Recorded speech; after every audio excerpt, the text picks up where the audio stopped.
নিয়তি।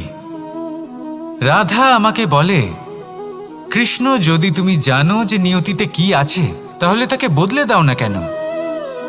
মহাদেব আমাকে বলেন যে শ্রীকৃষ্ণ, যদি আপনি এটা জানেন যে সাম্বের নিয়তি এটাই, তাহলে আপনি তাকে বদলানোর চেষ্টা কেন করেন? কেন? কারণ আমি একজন পিতা, আর পিতার কর্তব্য এটাই, তিনি যেন সম্ভাব্য সব চেষ্টা করেন নিজের সন্তানের মঙ্গলের জন্য। নিয়তি আমি জানি, কিন্তু এটাও আমি জানি যে কর্মের থেকে বড় আর কোনো নিয়তি হতে পারে না। অভিজ্ঞতাও রয়েছে যে কর্মের হাতে নিয়তির এই চক্র বদলে যেতে পারে। তাই জীবনে যদি আপনার কখনো এমন মনে হয় যে এটা তো অসম্ভব, তখনও চেষ্টা করা কখনোই ছাড়বেন না। কে বলতে পারে আপনারই কর্মের কোনো এক বীজ হয়তো নিয়তির চাকায় আটকে গেল আর নিয়তিকে নিজের পথ পাল্টাতে হলো, ঠিক কি না? সেই জন্য নিয়তিকে ভাগ্য মেনে নিয়ে চুপ করে বসে থাকবেন না। নিজের নিয়তি স্বয়ং নিজের কর্মের দ্বারা নির্ধারিত করুন, কারণ আপনার এই কর্মের ওপরেই আপনার অধিকার রয়েছে। আর এই অধিকারকে নিয়তি অনেক সময় সম্মানও করে। তাহলে আসুন আর আমার সাথে ভালোবেসে বলুন, রাধা রাধা। শক্তি এক অত্যন্ত বিচিত্র বস্তু, বা বলতে পারেন অনুভূতি। পিতা সবসময় চান যেন তিনি তার শক্তি পুত্রকে সঁপে দিতে পারেন, যাতে সে শক্তিশালী হয়, যাতে তার মঙ্গল হয়। তার পুত্র সবসময় চায় যাতে সে পিতার সেই শক্তি লাভ করে, কিন্তু সেই শক্তি লাভ করার জন্য পুত্র হওয়া যথেষ্ট নয়, যোগ্য পাত্র হতে হয়। আসুন আপনাকে সহজে বোঝাই।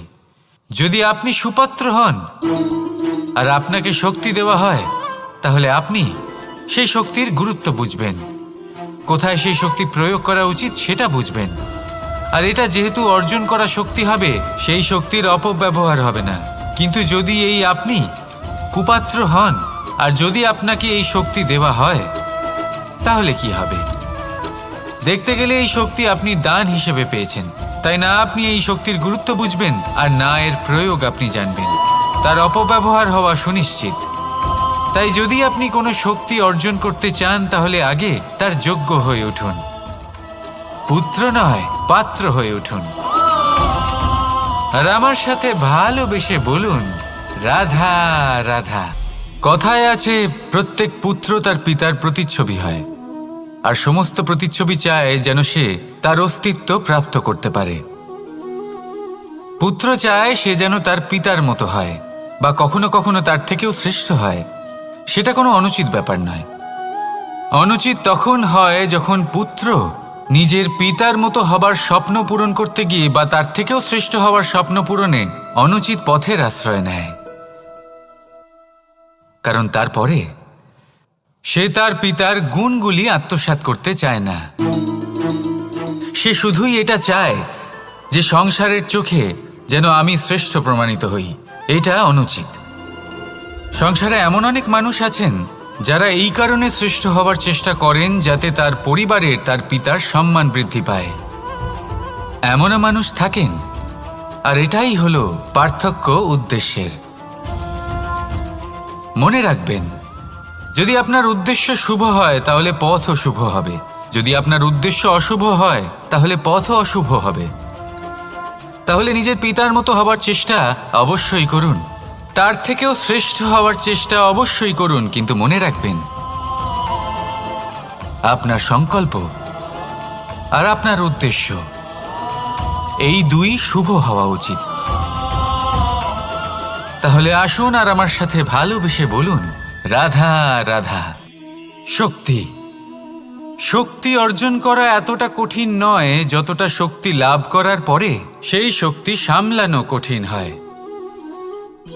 কারণ যেই মানুষ শক্তি লাভ করে তার মনে গর্ববোধ জন্মায়, জন্মায় অহংকার, জন্মায় জেদ। তাই শক্তি প্রাপ্ত করার সাথে বিনম্র থাকাও অত্যন্ত আবশ্যক। আর এটা আমাদের শেখা উচিত বৃক্ষের থেকে। বৃক্ষ যা আমাদের ফল দেয়, বৃক্ষ যা যত ফল দেয় ততটাই ঝুঁকে যায়। আমরা পাথর মারি ওই বৃক্ষের থেকে ফল প্রাপ্ত করার জন্য। সেই পাথরের মার সহ্য করেও বৃক্ষ আমাদের ফল দেয়। কোনো গর্ববোধ নেই, কোনো অহংকার বোধ নেই, আর সেই জন্য এই বৃক্ষের পুজো করা হয়। এটাই হলো মাহাত্ম্য শক্তির সাথে বিনম্রতার। যদি এই শক্তি সৃজন করে থাকে, সাহায্য করে থাকে, সম্বল হয়ে থাকে, তবেই সেই শক্তি উপযুক্ত। আর নয়তো সেই শক্তি একদিন আপনাকে আসক্ত অবশ্যই করবে। তাহলে শক্তি অবশ্যই অর্জন করুন, কিন্তু তার সাথে সেই শক্তি সামলানোর মতো বিবেকও আপনাকে অবশ্যই জাগ্রত করতে হবে। তাহলে আসুন আমার সাথে ভালোবেসে বলুন, রাধা রাধা। অহংকার অত্যন্ত বলশালী হয়। এই অহংকার মানুষকে কখনো নত হতে দেয় না। অদ্ভুত ব্যাপার, এই অহংকার যা মানুষকে কখনো নত হতে দেয় না, সেটাই তার পতনের কারণও হয়ে দাঁড়ায়। যেখানে মানুষ এটা ভাবতে শুরু করে যে শুধুমাত্র সেই যোগ্য, সেখান থেকেই তার পতনের আরম্ভ। ঠিক কিনা? দেখুন, যদি কোনো মানুষ এটা ভাবে যে আমি এই সব কিছু করতে পারি, তাহলে তা হলো বিশ্বাস। কিন্তু যদি সে এটা ভাবতে থাকে যে শুধুমাত্র আমি এই কাজ করতে পারি, তাহলে তা হলো সেই ব্যক্তির অহংকার। আর এটা আপনাকে বিনাশের দিকে অবশ্যই নিয়ে যাবে। মনে রাখবেন, যখন আমি আর শুধুমাত্র এই দুই এক হয়ে যায়, সেখান থেকে আপনার পতনের সূত্রপাত হবেই। তাই আপনি কখনোই এই অহংকারের চক্রব্যূহে ফেঁসে যাবেন না। বিশ্বাস রাখুন নিজের ওপর এবং অন্যের ওপরও। আর মনে রাখবেন, বিশ্বাসের মধ্যে বিশ্বের প্রত্যেকটা বস্তু বসবাস করে।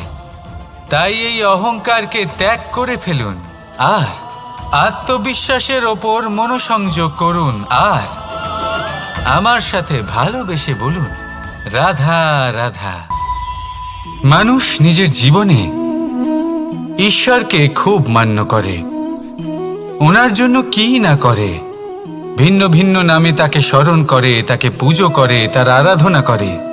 সে জানে যে ঈশ্বর তাকে শক্তি অবশ্যই দেবেন, তাকে সাহায্য অবশ্যই করবেন। কিন্তু যখন প্রশ্ন আসে গুরু এবং ঈশ্বরের, তখন গুরুর মান কখনো কম হওয়া উচিত নয়। কারণ সত্যি বলতে কি, গুরুই হলেন সেই সিঁড়ি যা বেয়ে আপনি ঈশ্বরের কাছে পৌঁছানোর পথ খুঁজে পাবেন। সেই পথ আপনি গুরুর থেকেই পাবেন। গুরু না থাকলে আপনি কখনো ঈশ্বর লাভ করতেই পারবেন না। আর জীবনে অনেক সময় লক্ষ্যের থেকেও অনেক বেশি গুরুত্বপূর্ণ হলো পথ। তাই এই পথের সম্মান করতে শিখুন, অর্থাৎ গুরুকে সম্মান করতে শিখুন। কারণ গুরুই হলেন পরমেশ্বর। তাহলে আসুন আর আমার সাথে ভালোবেসে বলুন, রাধা রাধা। আপনার জীবনে আপনার প্রকৃত বন্ধু আসলে কে? আপনার সব থেকে শ্রেষ্ঠ মিত্র আসলে কে? তিনি যিনি সময় এলে পরে আপনাকে সাহায্য করেন, নাকি তিনি যিনি সময় এলে পরে আপনাকে অর্থ দেন? দেখুন, আমরা হলাম মানুষ, আমাদের জীবনে লেনদেন চলতেই থাকে। এটা আমাদের জীবনের অভিন্ন অংশ। কিন্তু অনেক সময় এমন হয় যে আমরা তাকেই নিজের প্রকৃত বন্ধু বলে মনে করি, যিনি আমাদের একটা বহুমূল্য উপহার দেন। ঠিক কিনা? এবার আপনার জীবনে সেই বহুমূল্য উপহার কোনটা, ওই অমূল্য মিত্র আসলে কে, সেই সিদ্ধান্ত হলো আপনার। কিন্তু যদি আপনি আমাকে জিজ্ঞেস করেন, তাহলে আমার মতে স্বর্ণ, হিরে, মুক্ত, ধন এগুলো বহুমূল্য নয়। বহুমূল্য হলো সঙ্গ, যখন আপনি একা হয়ে যাবেন, সময়, যখন আপনার তাকে প্রয়োজন হবে, সমর্পণ, যখন আপনার বিশ্বাসের প্রয়োজন পড়বে। যে মানুষ আপনার প্রতি এই 3 গুণ প্রদর্শন করেন, যিনি আপনার কঠিন সময়ে আপনাকে অবশ্যই সঙ্গ দেবেন, যখন আপনার প্রয়োজন পড়বে আপনাকে অবশ্যই সময় দেবেন, আপনার প্রতি সম্পূর্ণ সমর্পিত থাকবেন, সেই হলো আপনার আসল মিত্র, সেই হলো আপনার প্রকৃত বন্ধু। কারণ সত্যি বললে, বন্ধুত্বের অর্থই হলো নিজেকে সম্পূর্ণরূপে কারোর কাছে সমর্পণ করে দেওয়া। তাই আপনার সেই বন্ধুর জন্য নিজের প্রাণ উজাড় করে দিন আর ভালোবেসে বলুন, রাধা রাধা। মানুষ জীবনে 3টে কাজ অবশ্যই করে থাকে, কিছু দান করে, কিছু গ্রহণ করে, আর কিছু ত্যাগ করে দেয়। এটাও ভাবতে থাকে যে এটা করলে কিভাবে করবে।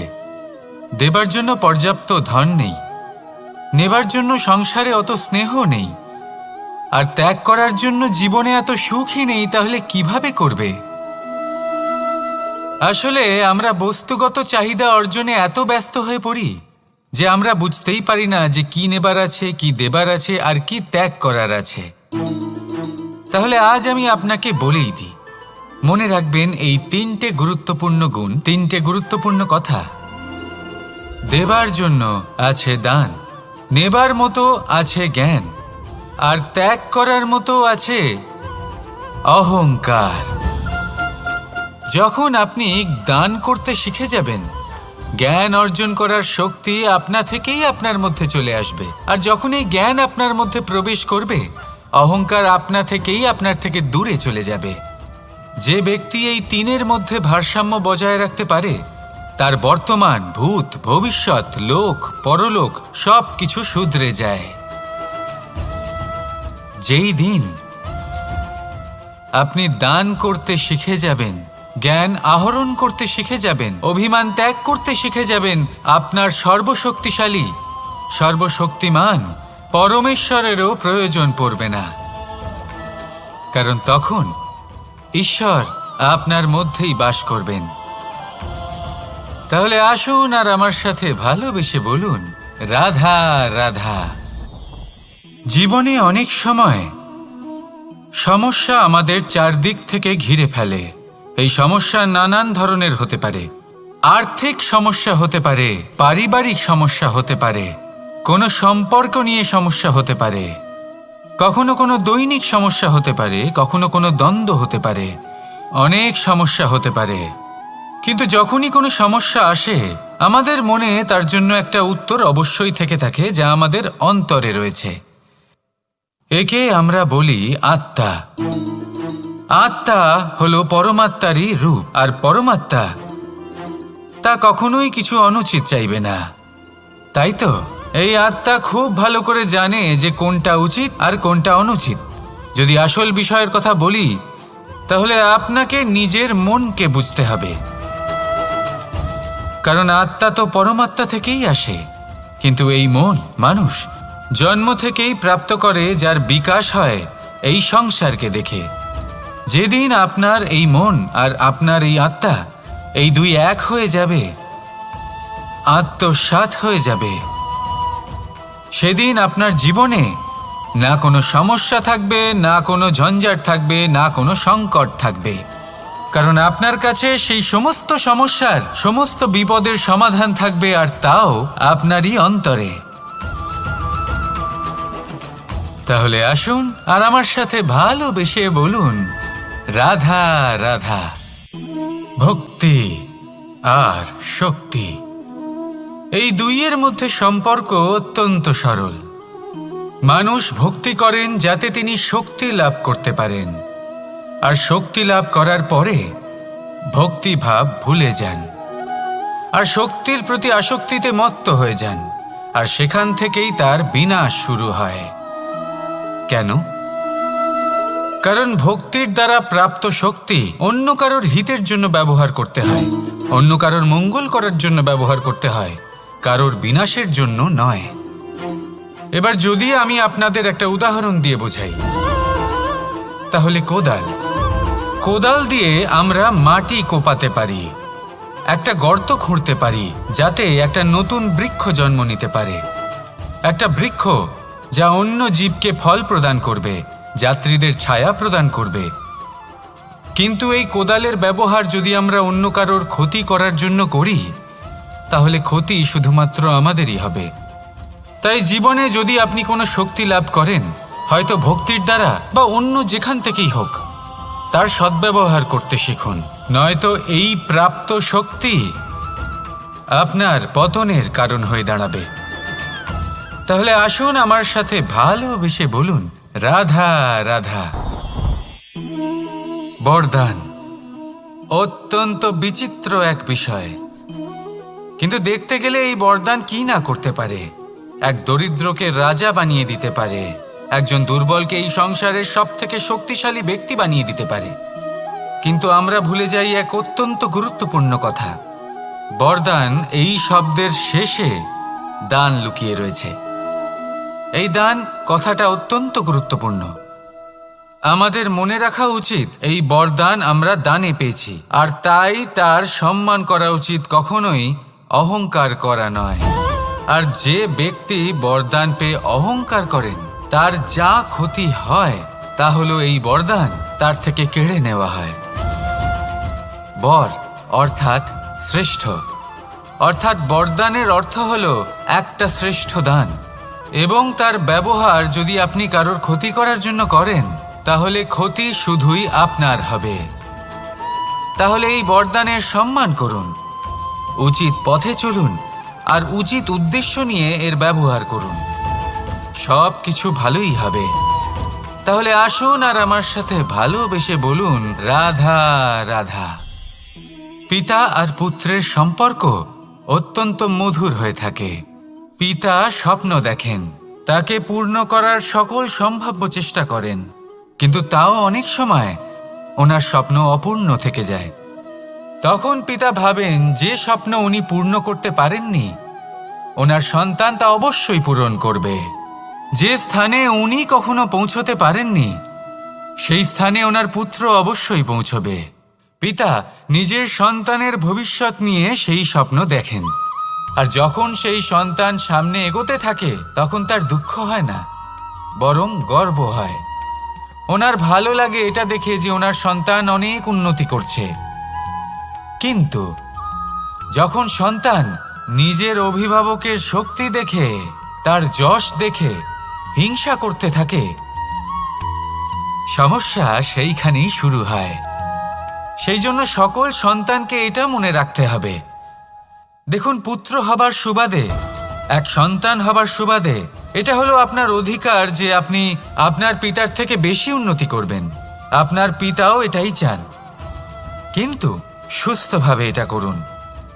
একটা রেখা টেনে নিন যাতে আপনি তাতে এগোতে পারেন আর আপনার পিতার তাতে গর্ববোধ হয়, আর সেই বিষয়ে দুঃখ না হয় যে আমার সন্তান আমাকেই ছোট করার চেষ্টা করছে।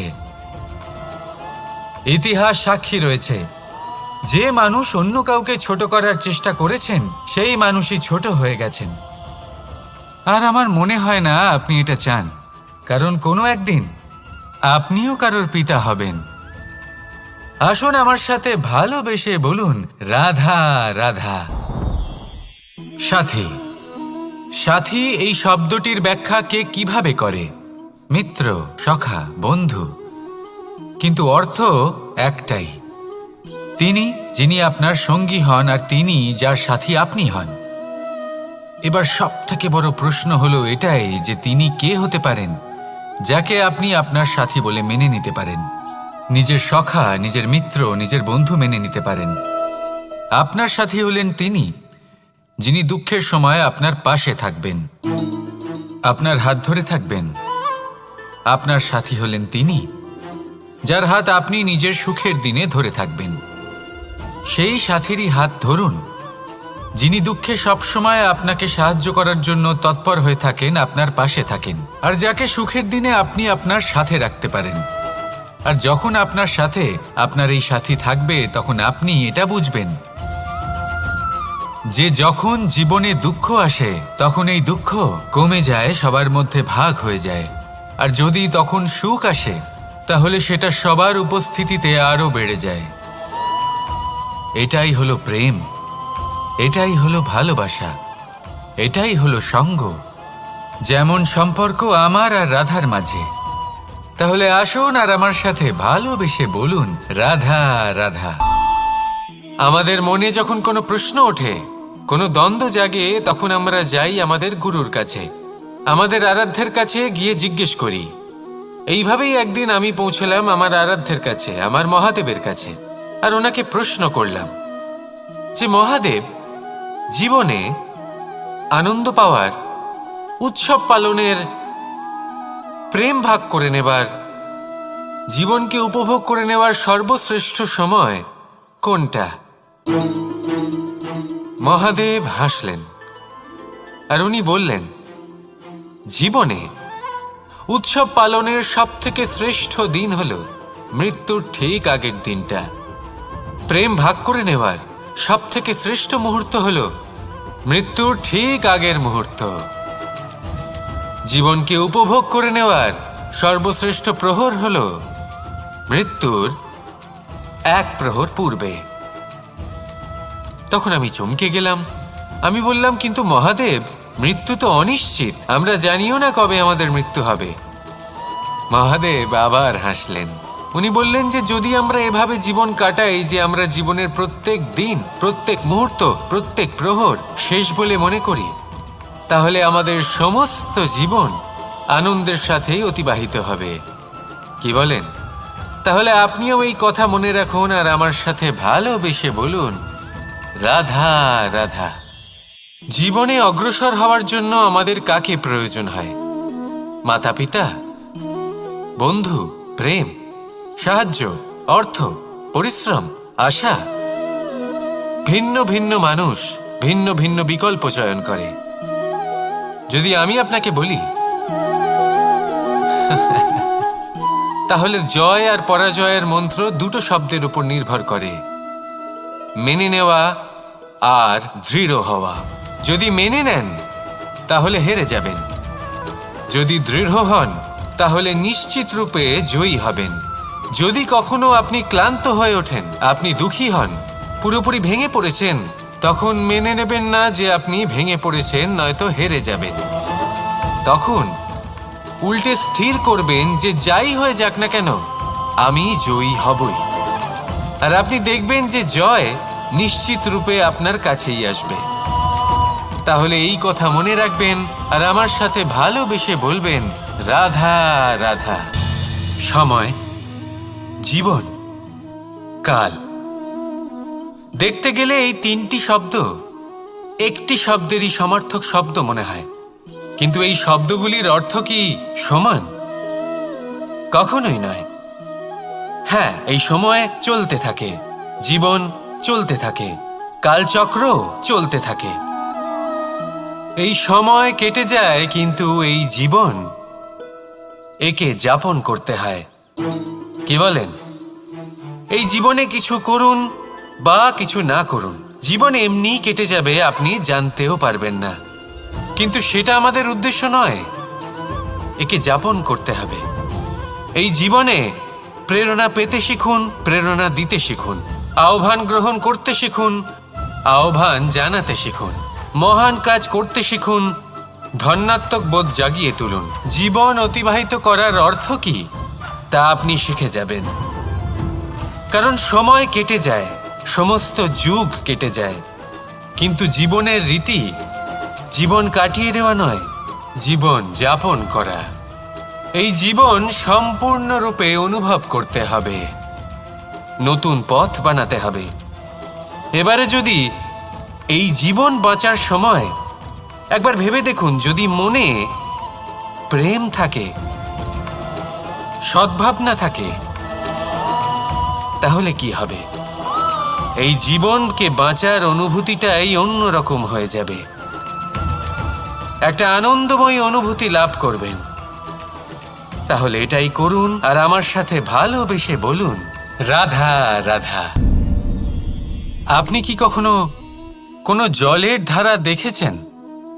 তার সামনে যতই মাটি থাকুক না কেন, যতই কাদা থাকুক না কেন, যখন এই জলের ধারা বইতে আরম্ভ করে দেয়, তখন এই কাদাকে নিজেই ধুয়ে নিয়ে যায়।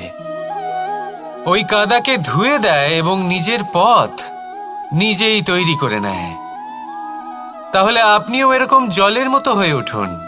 যদি হয়ে উঠতে পারেন, তাহলে নিজের মনের, নিজের ভাবনার, নিজের জীবনের যত অনাবশ্যক তত্ত্ব আছে, অনুপযোগী অংশ রয়েছে, অর্থাৎ অপরিষ্কার অংশ রয়েছে, তা নিজে থেকেই নির্মল হয়ে উঠবে। আর যেরকম জলের ধারা কখনো থেমে থাকে না, সব সময় বয়ে চলে, সেইভাবে আপনিও কখনোই থামবেন না। সবসময় বয়ে চলুন, এগোতে থাকুন। পথে যদি অনেক বিপদ আসে, সমস্যা আসে, থামবেন না, তার উপর নিরন্তর প্রহার করুন, নিরন্তর প্রয়াস করুন আর অগ্রসর হন। আপনি ভেবে দেখুন, এই জলের ধারা কখনো থেমে থাকে না, সবসময় বয়ে চলে, বিপদের সম্মুখীন হয়ে তাকে সাথে বয়ে নিয়ে চলে। সেই জন্য জলের ধারা, প্রবাহমান এই ধারা, এর থেকে কখনো দুর্গন্ধ আসে না, এতে কখনো ময়লা জমতে পারে না, বরং পালিত হয় সুন্দর প্রাণবন্ত জীবজন্তু, যেমন সুন্দর ছোট মাছ। তাই আপনিও এটাই করুন, কখনো থামবেন না, শুধু চলতে থাকুন, জলের ধারার মতো বইতে থাকুন। আপনি আপনার লক্ষ্য অবশ্যই খুঁজে পাবেন, আর তার সাথে নিজের অন্তরের যে মালিন্য রয়েছে তা আপনি নিজেই নিজের থেকে দূরে করে দেবেন। তাহলে আসুন আর আমার সাথে ভালোবেসে বলুন, রাধা রাধা। এবার অনেক সময় মানুষের মনে এরকম প্রশ্ন আসে যে এই সংসারে সবথেকে বড় বিপদ কি? কেউ বলে ধর্ম সংকট, আবার কেউ বলে প্রাণের উপর আসা সংকট। প্রত্যেক মানুষের জীবনে বিভিন্ন সংকট আসে, আর এই সমস্ত সংকট অত্যন্ত বিচিত্র হতে পারে। এই সমস্ত সংসার হলো সংকট দ্বারা পরিপূর্ণ। ঠিক আছে, আপনাকে একটা উদাহরণ দিই। একজন ধনী ব্যক্তি, এবার ওনার জীবনে সংকট কি হতে পারে? সংকট এটাই যে কেউ তার সম্পত্তি চুরি না করে নেয়, আমরা বুঝতে পারছি। এবার একজন চোর, তার জীবনে সংকট কি হতে পারে? যে চুরি করার সময় সে যদি তার একটা কাশি চাপতে না পারে, তাহলে সে ধরা পড়ে যেতে পারে, ঠিক কিনা? আবার অনেক সময় এমনও হয় যে যার জন্য আমি সংকট, সেও আমার কাছে সংকট। যেমন এই পরিস্থিতিতে দেখুন, সংকট হলো সংকট, এ তো জীবনে থাকবে, কিন্তু এর সম্মুখীন কিভাবে হওয়া যায়? খুব সরল, সব এটার ওপর নির্ভর করে, মনের ওপর। এই মনকে নিয়ন্ত্রণ করলে সব ঠিক থাকবে। এবার যদি ধনী ব্যক্তি মনকে নিয়ন্ত্রণ করে ফেলেন, নিজের অর্থের ব্যবহার শুভ কাজের জন্য, সমাজের সেবার জন্য বিকাশ করতে করেন, ওই অর্থকে একত্রিত করে না রাখেন, তাহলে চুরির সমস্যা, এই সংকট সেখানেই কেটে যাবে। এবার যদি কথা বলি সেই চোরের, তাহলে চোর যদি নিজের মনকে সংযত করে নেয়, যদি নিজের কর্মকে নিয়ন্ত্রণ করতে পারে, তাহলে এমন কোনো স্বর নেই, এমন কোনো স্বর নেই যা ওকে ধরা পড়তে বাধ্য করবে। সেই জন্য জীবনে সংকট যতই আসুক, যত বড়ই সংকট আসুক না কেন, কবচ হলো একটাই, আর এই কবচের নাম হলো আত্মনিয়ন্ত্রণ। নিজের মনকে নিয়ন্ত্রণে রাখতে শিখুন। এটা নিজের জীবনে প্রয়োগ করে তো দেখুন। যদি আপনি করতে পারেন, তবে আপনি দেখবেন যে সংকট তো জীবনে আসা যাওয়া করে, কিন্তু সেই সংকটগুলির সম্মুখীন আপনি এইভাবে করতে পারবেন। তাহলে সেটাই করুন, আর আমার সাথে ভালোবেসে বলুন, রাধা রাধা। এই দড়িটা দেখুন, ছোট ছোট রেশম দ্বারা তৈরি, এটা সরু সুতো দ্বারা তৈরি হয়েছে এটা, আর এ অত্যন্ত কোমলও বটে। আর আপনি চাইলে এটা সোজাও করে দিতে পারেন, আর চাইলে এটা বেঁকিয়েও দিতে পারেন, আর যদি চান তাহলে এটা গোল গোল করে বেঁধে কোথাও রেখেও দিতে পারেন। এবার এই কোমল দড়ি যদি কোনো নিষ্ঠুর কঠিন পাথরে বারংবার জড়িয়ে দেওয়া হয়, তাহলেও তাকেও কাটতে পারে, নিজের ছাপ ছেড়ে যেতে পারে, সেটার আকারও বদলে ফেলতে পারে। এবার এর কারণ কি? এর কারণ হলো অভ্যাস আর নিরন্তর প্রচেষ্টা। যদি আপনিও চেষ্টা করেন আর নিরন্তর কর্ম করে যান, তাহলে আপনার প্রারব্ধ পাথরের মতো কঠিনই হোক না কেন, তাতে ভাঙন ধরিয়েও আপনি নিজের লক্ষ্যে অবশ্যই পৌঁছতে পারবেন। একটা গুরুত্বপূর্ণ কথা মনে রাখবেন, সুকর্মের অভ্যাস আর নিরন্তর প্রয়াস, এই হলো সাফল্যের মন্ত্র। তাহলে জীবনে এই মন্ত্র আনুন আর আমার সাথে ভালোবেসে বলুন, রাধা রাধা। বসন্ত ঋতু, এই সময় মন আনন্দে ভরে থাকে। এমন মনে হয় যেন আমরা আকাশে বিচরণ করতে চলে যাই, কিন্তু সেটা তো সম্ভব নয়। সেই জন্য হয়তো আমরা ঘুড়ি ওড়াই, এই ঘুড়িকে নিজেদের প্রতিরূপ মনে করে। এবার অনেক মানুষ আছেন যারা ঘুড়ি ওড়ান, কিন্তু এই কর্মের সারমর্ম কি সেটা কজন বুঝতে পারেন? আপনি এটা মনে করুন যে আপনি হলেন সেই ঘুড়ি, আর এই সুতো যিনি ধরে রয়েছেন তিনি হলেন পরমাত্মা। আর এই সুতো যেখান থেকে শুরু হয় সেই লাটাই হলো আমাদের কর্মচক্র। এবার আপনি নিজেই অনুমান করুন যে এই উড়ান কার ওপর নির্ভরশীল? পরমাত্মার ওপর আর আপনার কর্মের ওপর। যদি পরমাত্মা আপনার হাত ধরে থাকেন, আপনার সাথে থাকেন, যদি আপনি শুভ কর্ম করতে থাকেন, আপনি এই আকাশে উড়তে থাকবেন। কিন্তু কোথাও যদি পরমাত্মার সাথে এই বন্ধন ছিন্ন হয়, আপনার কর্মচক্র খারাপ হয়ে যায় বা থেমে যায়, তাহলে আপনার এই ঘুড়ি কেটে যাবে আর দূরে কোনো গাছের ডালে গিয়ে আটকে যাবে।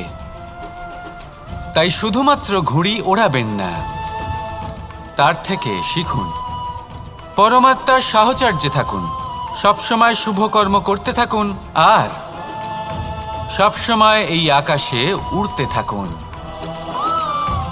আসুন আর আমার সাথে ভালোবেসে বলুন, রাধা রাধা।